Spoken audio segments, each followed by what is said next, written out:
Hello everyone and welcome back to my channel campus Darshan. आज की इस वीडियो में हम बात करने वाले हैं कुछ कॉमन डाउट्स के बारे में जो कि सभी ड्यूज एस्पिरेंट्स को होते हैं।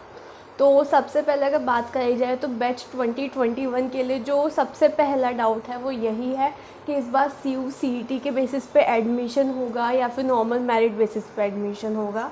तो इस चीज़ का आप सभी को पता है कि अभी कोई ऑफिशियल नोटिफिकेशन नहीं आई है और अभी जो कंट्री की सिचुएशन है उसे देख के लगता भी नहीं है कि CUCET पॉसिबल हो पाएगा इस बार। तो मेरे अकॉर्डिंग तो मेरिट बेस पे अभी की सिचुएशन देख के जो लग रहा है वो होगा, जैसे हर बार होता हुआ आ रहा है।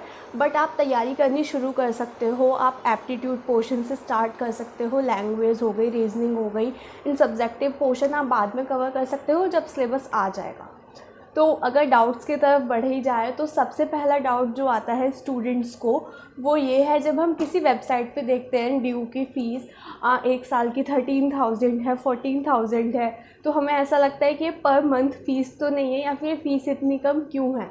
तो अगर बात करी जाए तो ड्यू का में जो स्टूडेंट्स हैं उनकी फ़ीस काफ़ी कम है, अफोर्डेबल यूनिवर्सिटी है काफ़ी ज़्यादा, बट जो रहने का खर्चा है वो काफ़ी ज़्यादा हो जाता है। तो जो मेन एक्सपेंस है दिल्ली यूनिवर्सिटी के स्टूडेंट्स का वो अकोमोडेशन का होता है। दूसरी जो डाउट है वो है हॉस्टल के बारे में बात कर लेते हैं। तो हॉस्टल कुछ ही कॉलेजेस में है, यहाँ पे स्क्रीन पे लिस्ट प्रॉपर दी गई है ड्यू के 2020 के बुलेटिन के अकॉर्डिंग किन किन कॉलेजेस में हॉस्टल है, किन में गर्ल्स हॉस्टल है, किन में बॉयज़ हॉस्टल है एंड किन में दोनों हॉस्टल हैं। अगर बात करी जाए तो इन कॉलेज हॉस्टल्स के अलावा कुछ यूनिवर्सिटी हॉस्टल्स भी हैं जिनके लिए आप अप्लाई कर सकते हो फॉर योर अकोमोडेशन। अगर हॉस्टल में रहने की एवरेज फ़ीस की बात करी जाए या फिर अगर आप कोई पीजी लोगे या फिर रूम लोगे तो आपका पर ईयर जो एवरेज खर्चा है वो 70,000 से 1 लाख तक का आ जाएगा। अभी आपके ऊपर डिपेंड करता है, अगर आप महंगा लोगे तो ये खर्चा बढ़ेगा, अगर आप थोड़ा सा कम मतलब अपने बजट फ्रेंडली लोगे तो ये खर्चा आपके अकॉर्डिंग कम भी हो सकता है, बट एवरेज खर्चा ये है। तो हॉस्टल्स की बात हो गई। साथ में इसके बाद हमारे पास सवाल आता है वो है कि north campus versus south campus.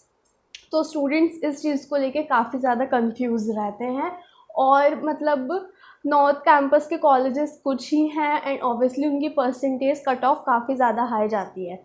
तो बच्चे परेशान रहते हैं कि हमारा नॉर्थ कैंपस के कॉलेज में एडमिशन नहीं हो रहा या साउथ कैंपस बेकार है। तो मैं आपको दोनों का डिफरेंस बता देती हूँ।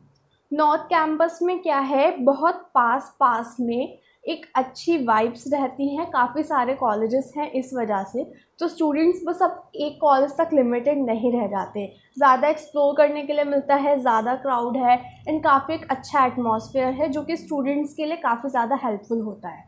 अगर मैं साउथ कैंपस की बात करूं तो कॉलेजेस साउथ कैंपस के भी बहुत अच्छे हैं बट वो काफ़ी दूर दूर हैं, इवन कुछ कॉलेजेस के तो मेट्रो स्टेशंस भी अलग अलग हैं। तो बस यही डिफरेंस आ जाता है। बट अगर आपको साउथ कैंपस में कोई अच्छा कॉलेज मिले तो आप साउथ कैंपस में भी बिना कुछ सोचे समझे एडमिशन ले लो, क्योंकि पढ़ाई ड्यू के ओवरऑल ऑल ओवर हर कॉलेज में एक जैसी ही होनी है। अब जो नेक्स्ट डाउट आता है वो ये है कि हमें कॉलेज को प्रेफरेंस देनी चाहिए या कोर्स को प्रेफरेंस देनी चाहिए। अब वो स्टूडेंट्स जिनके साथ ये हालत होती है, जिन्हें अभी से लास्ट ईयर की कट ऑफ देख के लग रहा है कि जिस कोर्स में हम एडमिशन लेना चाह रहे हैं वो हमारे पसंद के कॉलेज में हमें नहीं मिल रहा, तो क्या हम अपने पसंद के कॉलेज से कोई और कोर्स कर लें या फिर किसी दूसरे कॉलेज से वही कोर्स करें।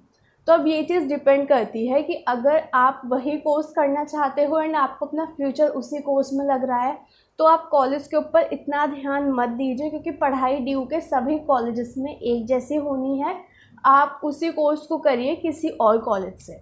बट अगर आप एक ऐसे स्टूडेंट हो जो कॉम्पिटिटिव एग्ज़ाम देने की सोच रहा है या फिर ऐसा कुछ अलग उसका वे है एंड आपको बस ग्रेजुएशन की डिग्री चाहिए, तो आप किसी अच्छे कॉलेज से कोई और कोर्स कर सकते हैं। It depends on your condition.